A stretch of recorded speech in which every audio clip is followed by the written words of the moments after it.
అని, దానివల్ల ఫిలాసఫర్స్ అందరూ ఎక్కడ ప్రపంచం అంతమైపోతుందా అని అనుకున్నారని అనే లెటర్లో ఈ విషయాన్ని కూడా రాశాడు.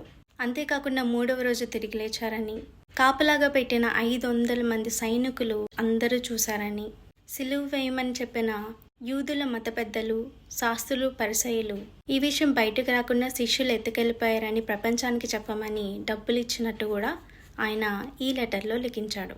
ప్రపంచంలో ఎంతోమంది చనిపోయారు, తిరిగి లేస్తానని అనుకున్న వారు ఇప్పటికీ నిద్రిస్తున్నారు. కానీ మన దేవుని సమాధి ఇప్పటికీ ఖాళీగానే ఉంది, సజీవ సాక్ష్యంగా నిలుస్తుంది.